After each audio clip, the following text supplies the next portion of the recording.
fix yourself. Ladies and gentlemen, you know, life is a complicated and chaotic mess. It's filled with suffering, disappointment, and malevolence. But the question isn't whether life is hard. The question is whether you'll face it voluntarily or let it crush you. And often, the first step in answering that question is to stop looking outward for solutions and start looking inward.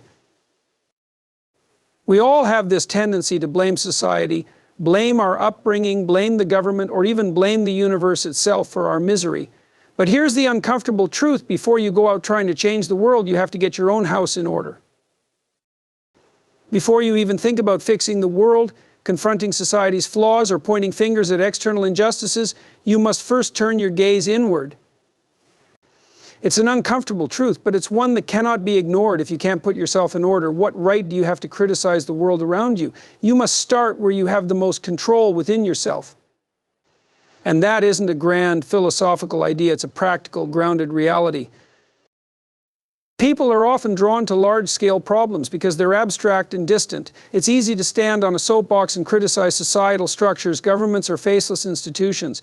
But those critiques are often a distraction, a convenient way to avoid dealing with your own mess. The problems closest to home, the chaos in your immediate life, and the inconsistencies within your character are far more difficult to confront. But that's precisely why they are the best place to start. You have direct access to yourself, to your habits, to your flaws, and to your potential.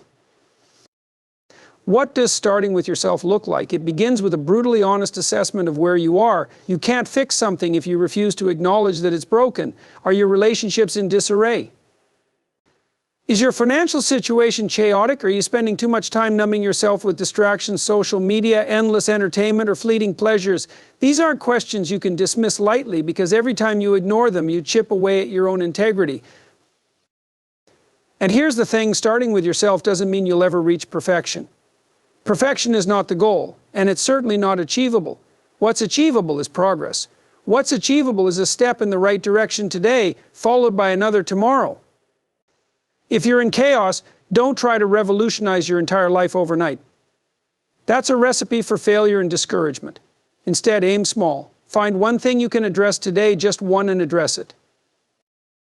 Maybe it's something simple like tidying up your workspace. Maybe it's something more personal, like admitting to yourself that you've been avoiding a difficult conversation with someone close to you. These might seem like trivial tasks when compared to the grand problems of the world, but they're not. They're significant because they're real, and they're within your sphere of influence. The world isn't made up of abstract systems, it's made up of individuals. And when individuals fail to address their own shortcomings, they contribute to the very dysfunction they criticize. If every person took responsibility for themselves, if they worked diligently to fix what was broken in their own lives, the collective outcome would be profound.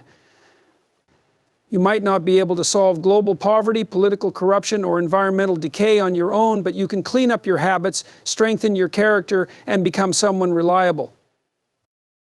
Taking responsibility for yourself is also a deeply humbling process. As you start addressing your own faults, you realize how many there are. You'll recognize the hypocrisy in your past complaints about others. You'll see that the standards you expect others to uphold are often standards you've failed to meet yourself. But this realization isn't meant to cripple you, it's meant to humble you. And humility is the foundation upon which true growth is built. This process also requires courage, because confronting your flaws is inherently painful. It's far easier to remain ignorant, to distract yourself, or to convince yourself that the problem lies elsewhere. But there's a price for avoidance. Every time you sidestep responsibility, your self-respect erodes just a little bit more. Eventually, you'll find yourself cynical, resentful, and bitter, blaming the world for problems you had the power to address within yourself. But there's hope in this process too. The moment you decide to take responsibility, no matter how small the step, you initiate a transformation. You begin to build momentum. Each small improvement builds upon the last, and over time, the cumulative effect is remarkable. Your life becomes a little less chaotic, a little more structured, and a little more meaningful.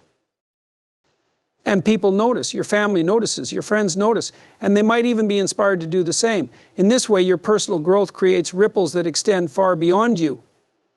But those ripples don't start with grand gestures. They start with something small, something close, something within your reach. Before you set out to change the world, start with yourself. Confront the chaos in your own life, take responsibility for your habits, and face your flaws with courage. It's not just the right place to start, it's the only place you can start. And if you do it sincerely, you'll realize that fixing yourself isn't just about you, it's about contributing to a better world, one individual at a time. It's often said, clean your room, and while it might sound like a simple, almost childlike instruction, it carries a profound truth that extends far beyond tidying up your physical space. It's not just about putting your clothes away, organizing your desk, or sweeping the floor. It's about creating order in a small, manageable part of the world that you have control over. It's a metaphor, yes, but it's also deeply literal.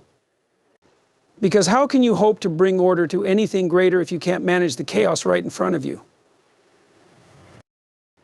Your room or your immediate environment is a reflection of your state of mind. When you walk into a cluttered, chaotic space, it doesn't just sit there neutrally. It weighs on you. Every pile of unwashed clothes, every stack of unopened bills, every abandoned project staring back at you from the corner, it's all a reminder of what you've neglected, what you've left unfinished, and what you've chosen to avoid. You might think you're ignoring it, that it's not affecting you, but it is. It's whispering to you, subtly, persistently, you're not in control. And here's the thing, if you can't even bring order to your own room, why should anyone believe you can bring order to something larger? Why should you believe it yourself? The physical space you occupy is one of the few things in life you have complete control over. It's a microcosm of your broader world. And if you want to start fixing your life, you have to start with what's immediate, tangible, and directly under your authority. There's something deeply empowering about standing in the middle of your messy room, deciding to take responsibility for it, and then methodically bringing it into order. It's not just about cleanliness, it's about control. It's about showing yourself that you can take a small part of the world and transform it from chaos into order. And once you've done that, even on such a small scale, you start to believe that maybe, just maybe, you can do it in other areas of your life as well. But let's not romanticize the process. It's not always easy. You might start tidying up and realize you've been avoiding more than just physical mess. Maybe there are papers in that pile you've been neglecting because they remind you of a responsibility you failed to meet. Maybe there's an unfinished project collecting dust in the corner because you're afraid to face the possibility of failure. Cleaning your room isn't always just about cleaning. It's about confronting the parts of your life you've been avoiding. And that takes courage. It's also about developing discipline. It's easy to let things slide. It's easy to convince yourself that the mess doesn't matter, that you'll deal with it later, that it's not a priority. But every time you let those excuses win, you reinforce a pattern of avoidance. On the other hand, when you decide to face the mess, when you pick up one thing, then another, and then another, you're building a habit of discipline, a habit of showing up for yourself even when it's uncomfortable or tedious. And there's something profoundly symbolic about waking up in a clean, orderly space. You start the day with a sense of clarity rather than overwhelm. Your mind isn't immediately cluttered by visual chaos. You're not reminded first thing in the morning of everything you've failed to address. Instead, you're greeted by a space that says, "This is in order. I am in control." And that matters more than most people realize. Your room isn't just a physical space, it's your personal domain. It's the one corner of the world that's truly yours. If you can't take care of what's yours, how can you possibly expect to handle shared responsibilities, whether that's a job, a relationship, or a larger societal role? Responsibility starts small. It starts with the space you inhabit every day. But there's another layer to this, one that often goes unspoken. Cleaning your room is an act of respect. Respect for yourself, respect for your environment, and even respect for the future version of you who will wake up tomorrow in the space you've prepared today. You're sending yourself a message: I am worth living in an orderly space. I am worth the effort it takes to maintain it. And don't underestimate the ripple effect of this seemingly small act. When you bring order to your space, it doesn't stop there. That sense of control, clarity, and discipline starts bleeding into other areas of your life. Maybe you start taking your health more seriously. Maybe you tackle that stack of bills. Maybe you finally have that difficult conversation you've been avoiding. It all begins with something as deceptively simple as tidying up your room. So clean your room, not just because it's a good habit, not just because it looks better, but because it's a foundational act of responsibility. It's a way to prove to yourself that you can confront chaos and bring it into order. And once you've done it there, you'll realize you can do it elsewhere. Start small. Start now. And watch how far that small act of discipline can take you. Taking responsibility is one of the most fundamental yet challenging principles you can adopt in your life. It's not something you can fake, and it's certainly not something you can outsource. Responsibility means owning your actions, your choices, and most importantly, your consequences. It means standing up, squaring your shoulders, and admitting this is on me. That might sound simple, but the reality is far more difficult, because taking responsibility often forces you to confront your weaknesses, your failures, and your role in the outcomes you wish were different. In today's world, there's a pervasive tendency to shift blame. We blame our parents, our upbringing, our circumstances, our government, or even abstract societal forces for the state of our lives. And sure, some of those factors are real, and they do have an impact. But here's the hard truth. Even if those external factors are to blame for where you are, it's still your responsibility to decide where you go from here. Responsibility doesn't mean pretending that you've had an easy path. It means acknowledging the obstacles while refusing to let them become excuses.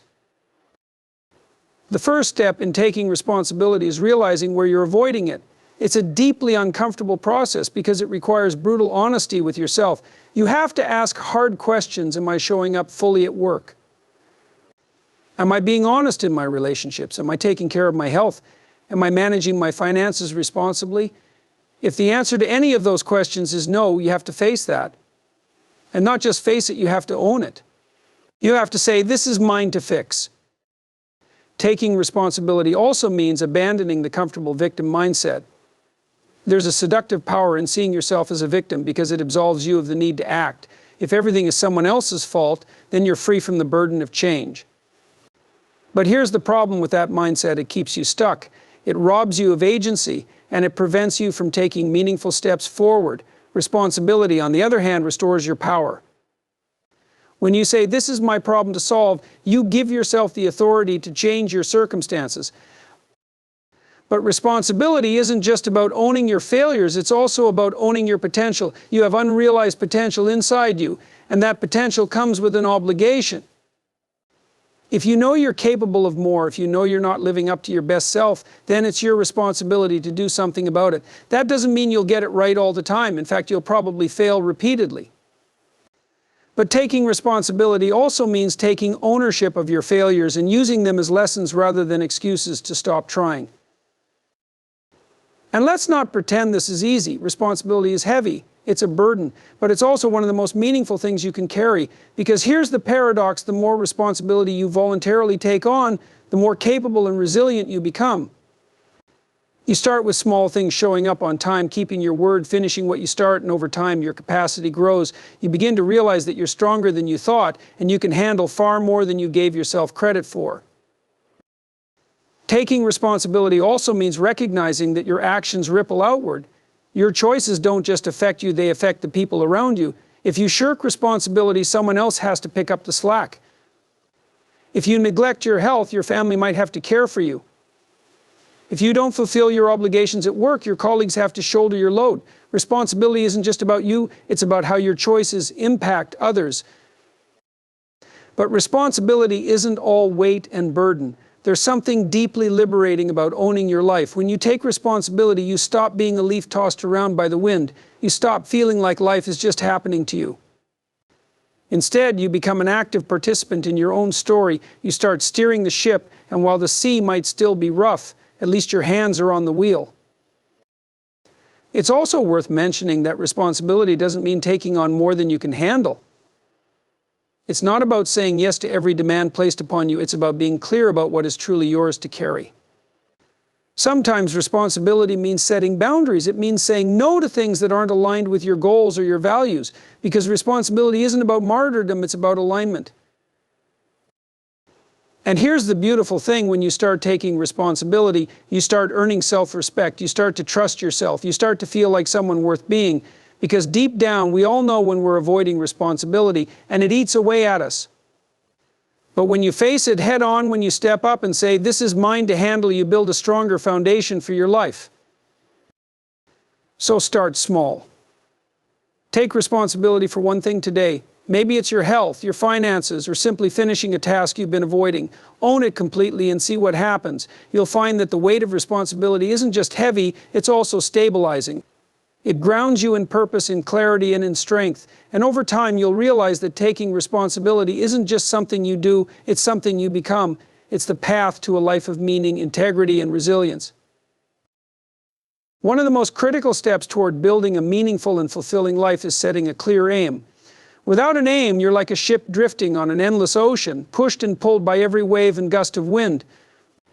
And while drifting might seem harmless, it's a slow descent into frustration, purposelessness, and regret. Life is chaotic by nature, and unless you give yourself a direction, you'll find yourself lost, overwhelmed, and wondering why nothing ever seems to change. Having an aim doesn't mean you need to know every detail of where you're going. It doesn't mean you need a flawless 5-year plan or a perfectly defined vision of your future. It means picking something, anything that seems worthwhile, and walking towards it one step at a time. It's about having a target to aim at, even if that target isn't perfectly clear at first, because here's the truth: if you aim at nothing, you'll hit it every time. Setting an aim doesn't guarantee success. In fact, you'll probably fail multiple times along the way. But even in failure, having an aim gives you something crucial. It gives you direction. When you know where you're going, even your failures become meaningful. They become lessons, data points, and opportunities to recalibrate your path. But if you don't have an aim, failure feels catastrophic because there's no larger framework to place it in. The first step in defining your aim is taking an honest look at yourself. Who are you? What do you value? What are you avoiding? These are difficult questions, and they require courage to answer. Often people avoid setting an aim because they're afraid of what it will demand from them. Because the moment you set a goal, you introduce the possibility of failure. You also introduce the weight of responsibility. If you've declared, this is what I want, then you've also declared, this is what I'm willing to sacrifice for. And sacrifice is uncomfortable. But the alternative is worse. Living without an aim might feel easier in the short term, but over time, it leads to a deep sense of dissatisfaction. You start to feel like life is happening to you rather than being something you're actively shaping. And that's a dangerous place to be because it breeds resentment towards yourself, towards others, and towards the world. Your aim doesn't have to be grandiose. It doesn't have to be about changing the world or achieving some monumental success. It can start small. Maybe your aim is to improve your health, to become a better partner, to save a little money, or to develop a new skill. It doesn't matter how big or small it is, it just needs to be something that matters to you. Something that feels meaningful, even if it's only meaningful in your own private world. Once you've chosen an aim, the next step is to break it down into manageable pieces. A large goal can feel paralyzing because it seems impossible from where you're standing. But every large goal is just a series of smaller goals stacked together. If your aim is to write a book, don't start by focusing on the entire book. Start by writing one page. If your aim is to improve your health, don't aim for a complete lifestyle overhaul overnight. Start by drinking more water or walking for 15 minutes a day. Small, consistent steps build momentum, and momentum builds confidence. It's also important to recognize that your aim might change over time, and that's okay. Life is complex, and so are you. What seems meaningful to you today might shift as you grow, learn, and experience new things. The point isn't to lock yourself into one aim forever. It's to keep having an aim, period. When you realize something isn't serving you anymore, adjust your aim. Refine it. Redirect it. But never let yourself drift aimlessly for too long. Another critical aspect of aiming is accountability. Share your aim with someone you trust. Write it down. Speak it out loud. Make it real. When you keep your goals hidden away in your mind, it's easy to let them slip. But when you've externalized them in some way, they carry more weight. You're more likely to show up for them, even on the days when motivation is low. And let's not forget the deeper meaning behind aiming at something. When you aim at something worthwhile, you bring order to chaos. You carve out a space of meaning in a world that is inherently unpredictable and often unfair. You create a sense of purpose, not just for yourself, but for those around you. People are drawn to those who have a clear sense of direction. It inspires trust, admiration, and even hope. Set an aim. Start small if you have to, but start somewhere. Define a target, however imperfect it might be, and move towards it with consistency and determination. Don't let the fear of failure stop you from trying, and don't let the discomfort of sacrifice deter you from progress. Because a life without direction isn't just aimless, it's deeply unfulfilling. It's better to aim at something and miss than to aim at nothing and succeed. Choose a direction, commit to it, and walk the path. Over time, you'll discover that the pursuit itself is just as meaningful as the destination.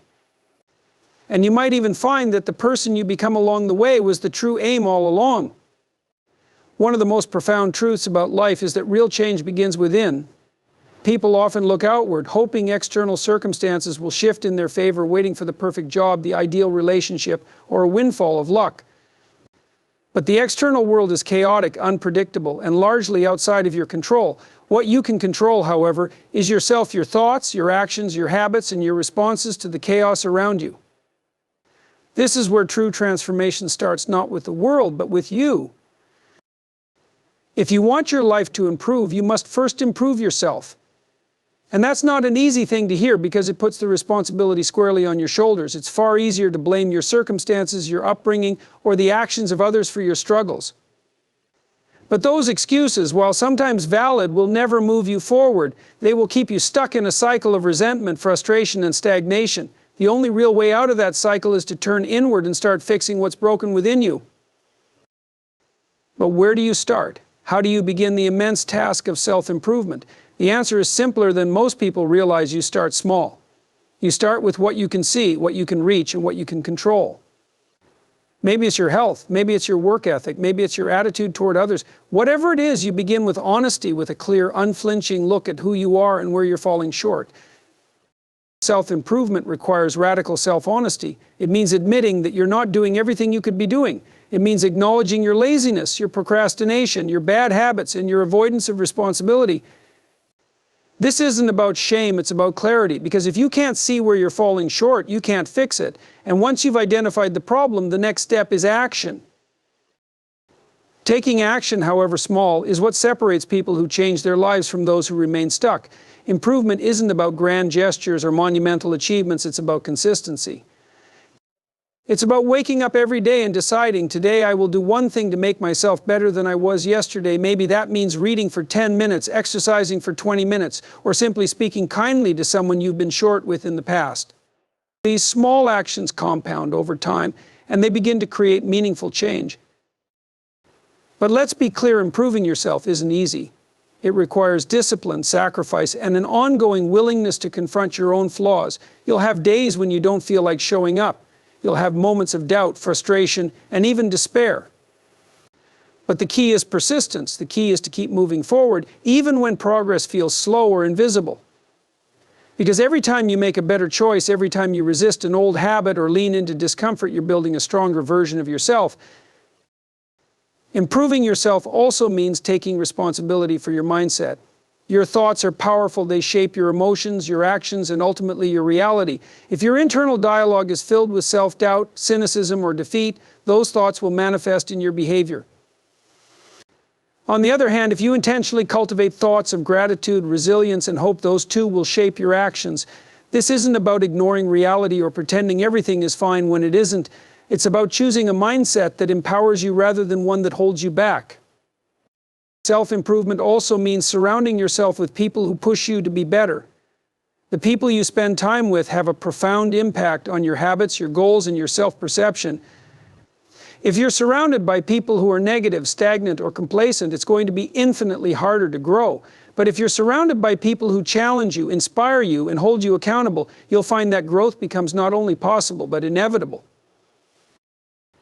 And here's the thing about fixing yourself, it doesn't just stop with you. When you become better, the people around you benefit. When you're more disciplined, you show up better in your work. When you're more patient and kind, your relationships improve. When you're healthier, you have more energy to give to your loved ones. Self-improvement isn't selfish, it's one of the most selfless things you can do, because the ripple effects of your growth touch everyone in your life. Another critical aspect of self-improvement is forgiveness, both of yourself and others. You will make mistakes, you will fail, you will fall back into old patterns. But improvement isn't about perfection, it's about resilience. It's about recognizing your mistakes, learning from them, and getting back on track without drowning in guilt or self-loathing.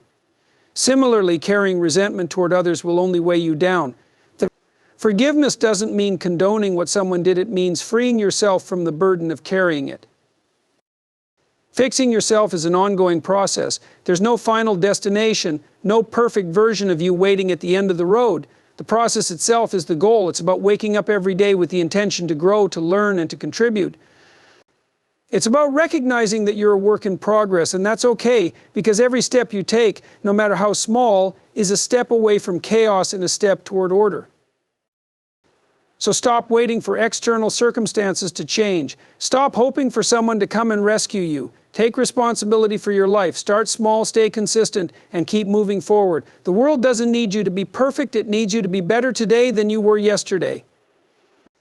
And when you commit to that path, you'll not only transform your own life, you'll inspire others to do the same. Change is a concept that people often misunderstand. They think of it as a sudden, grand event, a dramatic moment when everything shifts, when clarity strikes and transformation happens overnight. But real, lasting change isn't like that. It's not cinematic, and it's rarely sudden. Change is slow, incremental, and often painfully mundane. It happens in the small choices you make every single day, in the quiet moments when no one is watching, in the battles you fight within yourself to do what's right instead of what's easy.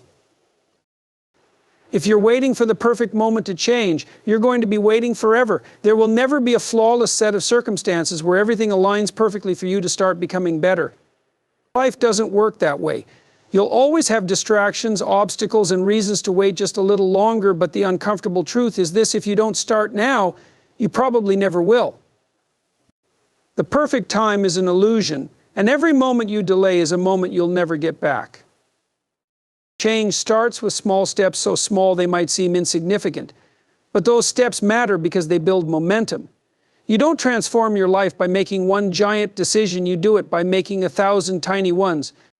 You wake up earlier. You eat one healthy meal. You spend 10 minutes reading instead of scrolling through social media.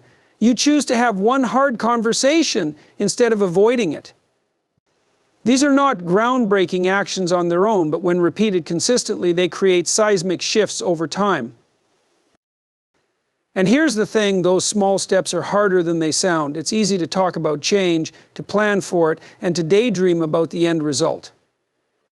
But when the moment comes to actually act, to put your phone down, to lace up your running shoes, to start that difficult project, it's incredibly tempting to turn away. Change demands discipline. It demands you push through resistance, and that resistance lives within you. It's the voice that tells you, it's fine, you'll start tomorrow. One more hour of distraction won't hurt. You've already failed, so why bother? But that voice lies to you. That voice wants you to stay exactly where you are because it's comfortable. It's familiar. Your mind is wired to avoid discomfort, even if that discomfort is the very thing you need to grow. Change, by its very nature, is uncomfortable. It forces you to confront your weaknesses, your bad habits, and your fears. It's not supposed to feel easy, and if it does, you're probably not doing it right. Another critical aspect of change is patience. People give up on their goals not because they aren't capable, but because they expect instant results. They go to the gym for 2 weeks, don't see a six-pack, and decide it's not working. They start saving money, realize they can't buy a house in 6 months, and give up. But change doesn't work on your schedule. It's not linear, and it's not predictable. Progress often happens in the background, invisible, until one day you look back and realize just how far you've come. You have to learn to trust the process. You have to keep showing up, even when you can't see the results yet. Because the results will come if you're consistent. Change rewards those who are stubborn enough to keep going when everyone else has quit. It's a test of endurance as much as it's a test of willpower. But here's another uncomfortable truth: change comes with loss. When you decide to change, you have to let go of parts of yourself, parts you might even be attached to. Old habits, old relationships, old ways of thinking, they all have to die so that something new can take their place. And loss, even when it's for something better, is painful.